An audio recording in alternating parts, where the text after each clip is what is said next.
So turning generally to partnerships, what do you see as kind of success factors in a good partnership? And are they the same country to country? Do they differ according to sectors?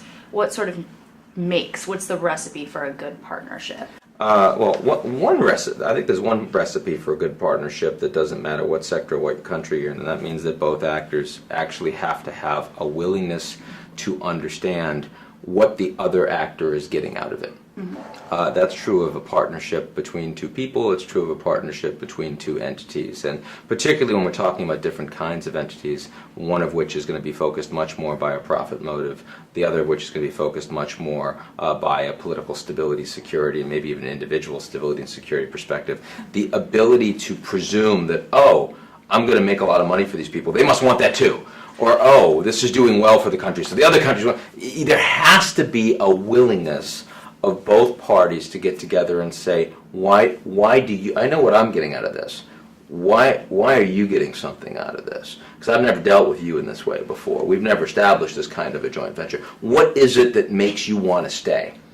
Because those things can change over time, and what makes a deal attractive to someone in day one can be different. If you don't understand the motivations, you're not going to know what your red lines are. That could take what looks like a good deal and something that's a disaster, right? Happens all the time.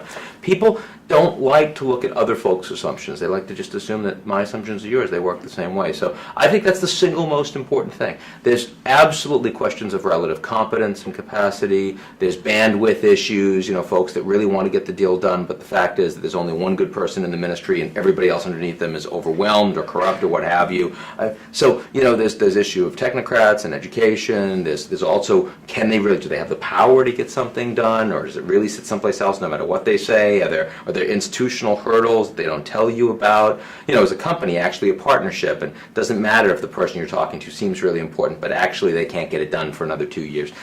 All of those things are important, but all of them end up coming down to how much does each party understand the motivations of the other.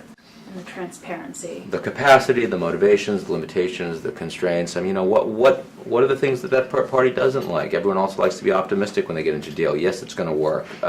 People generally believe that things that they're trying are going to succeed.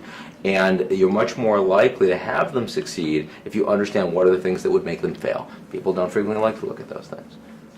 So that's something that stakeholders perhaps overlook. And that's one of the barriers of not seeing what the other person is actually getting out of it. Mm-hmm.